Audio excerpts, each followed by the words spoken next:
Bismillahirrahmanirrahim. Melanjutkan terjemah Kisahul Isra wal Mi'raj. Baitul Makmur. Kangjeng Nabi lantas masuk ke Baitul Makmur. Beliau masuk bersama-sama dengan golongan yang memakai pakaian putih dan golongan yang memakai pakaian kusam dilarang masuk mengikutinya. Kemudian Kangjeng Nabi mengerjakan sholat di Baitul Makmur bersama-sama dengan orang-orang mukmin. Di situ Baitul Makmur tersebut ternyata dalam setiap harinya dimasuki 70.000 malaikat yang tidak pernah kembali keluar lagi hingga hari kiamat. Dan sesungguhnya Baitul Makmur tersebut tegak lurus dengan Ka'bah. Seumpama sebuah batu dijatuhkan dari Baitul Makmur, maka akan terjatuh tepat di Ka'bah. Apabila sudah masuk Baitul Makmur, maka tidak akan keluar lagi. Tepat di Baitul Makmur tersebut merupakan akhir dari perjalanan para malaikat. Dalam riwayat lain juga dijelaskan, dalam Baitul Makmur itu Kangjeng Nabi dihidangi 3 gelas minuman. Lantas Kangjeng Nabi memilih dan mengambil gelas yang berisi susu. Tindakan Kangjeng Nabi tersebut dibenarkan oleh malaikat Jibril dengan ungkapan, susu tersebut merupakan tanda dari agama Islam atau fitrah yang akan baginda Rasul dan umat baginda Rasul peluk. Kemudian Kangjeng Nabi dibawa naik lagi ke Sidratul Muntaha. Di tempat itulah akhir dari semua amal manusia naik dari bumi, lalu berhenti. Di Sidratul Muntaha tersebut takdir-takdir diturunkan dari ketinggian dan berhenti. Sidratul Muntaha adalah sebatang pohon besar. Dari tunasnya mengalir beberapa sungai yang airnya sangat bening dan tidak pernah berubah, baik bentuk maupun rasanya. Di situ juga mengalir sungai susu yang tidak akan pernah berubah rasanya. Ada juga sungai arak yang sangat segar menurut orang-orang yang meminum, dan sungai madu yang sangat bersih, bening. Atap Sidratul Muntaha itu, jika ditelusuri seseorang yang naik kendaraan, membutuhkan waktu 70 tahun. Namun belum juga sampai. Adapun buahnya Sidratul Muntaha itu sebesar kendi-kendi tanah Hajar, sebuah desa yang dekat dengan Madinah. Sementara daunnya selebar telinga gajah. Satu daun saja sudah mampu menutupi seluruh umat yang ada. Menurut salah satu riwayat diterangkan, selembar daun tersebut dapat menutupi seluruh makhluk. Tiap-tiap apa saja itu. Tiap-tiap satu daun terdapat satu malaikat. Daun itu warnanya bermacam-macam yang tidak dapat dimengerti warna apa saja itu.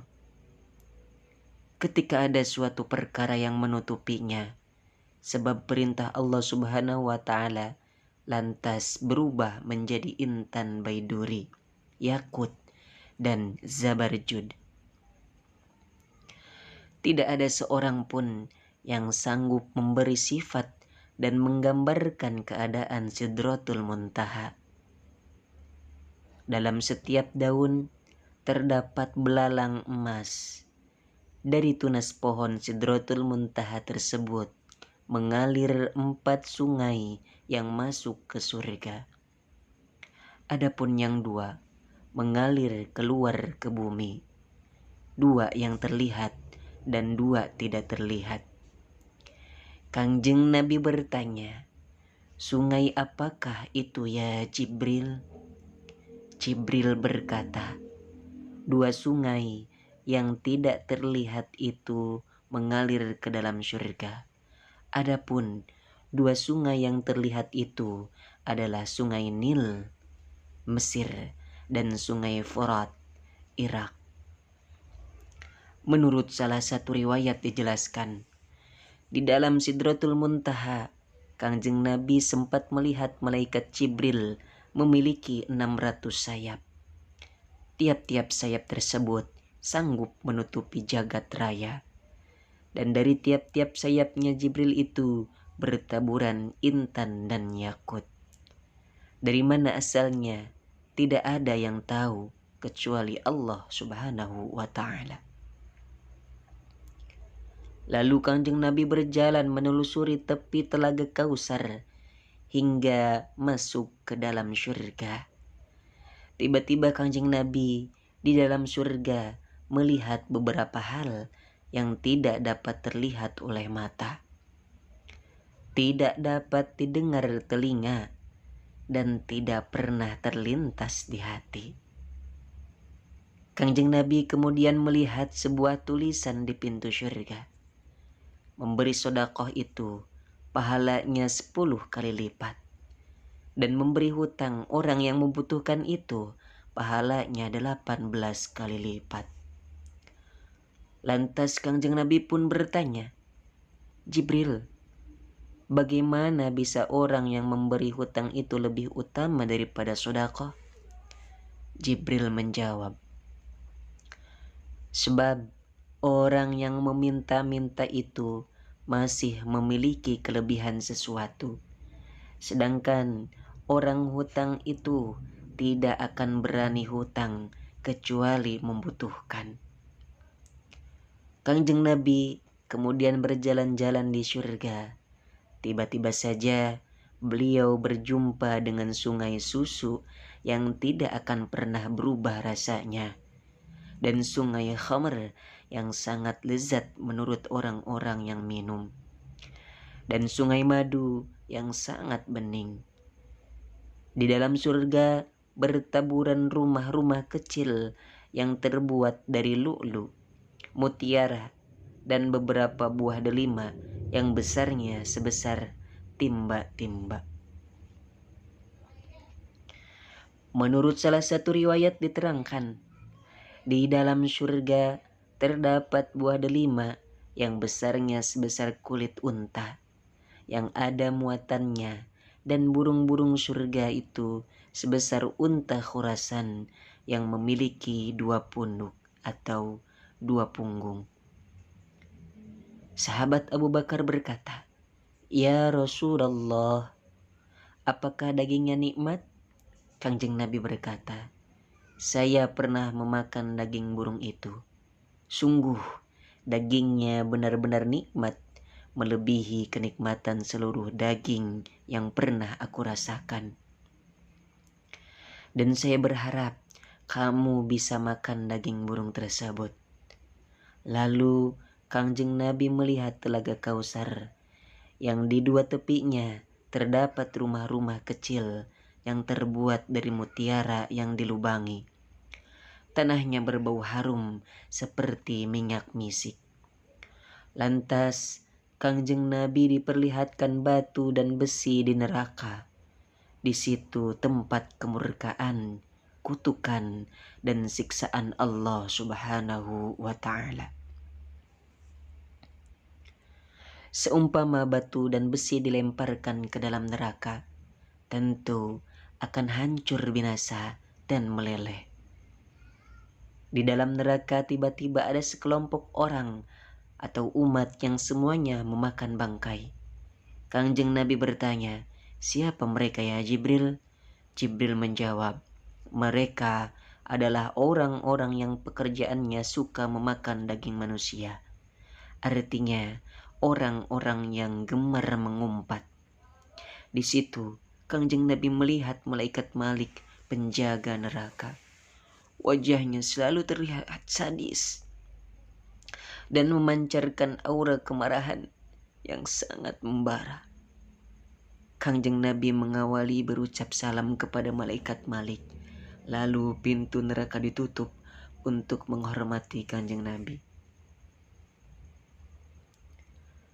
Lantas Kangjeng Nabi dibawa naik ke Sidratul Muntaha. Kangjeng Nabi diselimuti kabut yang menyerupai mendung yang warnanya beraneka ragam, dan Jibril pun berhenti. Kangjeng Nabi lalu dibawa naik ke Mustawa, sebuah tempat tinggi yang biasanya dijadikan sebagai tempat peristirahatan. Di tempat tersebut, beliau terdengar gemericik kolam-kolam. Di situ, beliau juga melihat seorang lelaki yang diliputi oleh nurul arsh. Kangjeng Nabi bertanya, "Siapa dia wahai Jibril? Apakah seorang malaikat?" Jibril menjawab, "Bukan." Kangjeng Nabi bertanya lagi, "Apakah seorang nabi?" Dijawabnya kembali, "Bukan." Kangjeng Nabi bertanya sekali lagi, "Lantas siapakah dia?"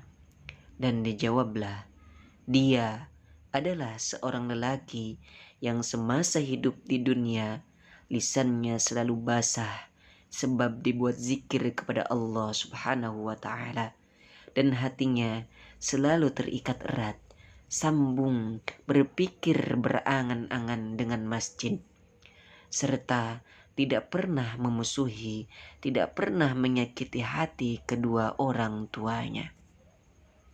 Lantas Kangjeng Nabi menghadap Allah Subhanahu wa ta'ala. Beliau lalu bersujud. Allah pun berkata kepada Kangjeng Nabi ketika beliau sedang bersujud, "Wahai Muhammad." Kangjeng Nabi menjawab, "Ya, ada apa wahai Tuhanku?" Allah berucap, "Apa yang kamu kehendaki dariku?" Kangjeng Nabi berkata, "Sesungguhnya engkau telah menjadikan Nabi Ibrahim alaihissalam sebagai Khalilullah dan juga kerajaan yang agung. Engkau telah memberi petunjuk kepada Nabi Musa alaihissalam dan menganugerahi Nabi Daud alaihissalam kerajaan yang agung. Meluluhkan besi kepada Nabi Daud alaihissalam, juga memberi kuasa Nabi Daud untuk menguasai gunung. Dan engkau telah memberikan kepada Nabi Sulaiman kerajaan yang agung, dapat menguasai jin, manusia, setan, dan angin. Engkau juga telah menganugerahkan sebuah kerajaan yang tidak pernah diberikan setelah Nabi Sulaiman. Engkau juga mengajari Nabi Isa alaihissalam kitab Taurat dan Injil, juga memberikan kemampuan dapat menyembuhkan orang buta, bisu, dan belang kulitnya putih, dan dapat menghidupkan orang mati dengan seizinmu. Engkau telah menjaga sekaligus melindungi Nabi Isa alaihissalam serta ibunya dari godaan syaitan yang terkutuk, hingga tidak ada yang berani menggoda keduanya lagi. Lalu Allah Subhanahu wa ta'ala berkata, "Sungguh telah kujadikan engkau Muhammad sebagai kekasihku." Rawi hadis menjelaskan, ucapan Allah tersebut sebenarnya telah ditulis di dalam kitab Taurat, bahwa Kangjeng Nabi Muhammad adalah kekasih Allah, dan Allah pun telah mengutusnya untuk seluruh umat manusia dengan memberi kebahagiaan surga bagi orang yang berkenan mengikutinya, dan menakut-nakuti dengan neraka bagi orang yang mendurhakainya. Dan Allah telah membuka serta melapangkan dada juga hati Muhammad Shallallahu Alaihi Wasallam, mengampuni seluruh dosanya, dan Allah telah mengangkat derajatnya hingga tidak akan disebut nama Allah kecuali bersamaan dengan nama Muhammad. Allah telah menjadikan umat Muhammad sebagai umat yang terbagus dari seluruh umat yang ada dan dilahirkan untuk manusia. Dan Allah telah menjadikan umat Muhammad sebagai umat yang awal diciptakan dan yang terakhir dilahirkan. Dan telah kutetapkan kepada umatmu Muhammad tidak memiliki kewenangan dalam menasihati sesamanya, kecuali telah berucap dan bersaksi bahwa Muhammad adalah hambaku dan utusanku. Dan aku telah menjadikan umatmu Muhammad sebagai satu-satunya umat yang hatinya menjadi tempat menerima ilmu dan hikmah. Dan telah kujadikan engkau sebagai permulaan para nabi dalam setiap kejadiannya, dan yang akhir dari seluruh para nabi berdasarkan pengutusannya. Dan telah kujadikan engkau sebagai orang yang pertama dihisab, dan telah aku anugerahkan kepadamu surat Al-Fatihah, 7 ayat yang diulang-ulang sampai berkali-kali pembacaannya, yang tidak aku berikan kepada nabi sebelum kamu. Dan telah kuberikan kepadamu beberapa akhir dari surat Al-Baqarah, dari perbendaharaannya di bawah arsy, yang tidak pernah aku berikan kepada nabi sebelum kamu.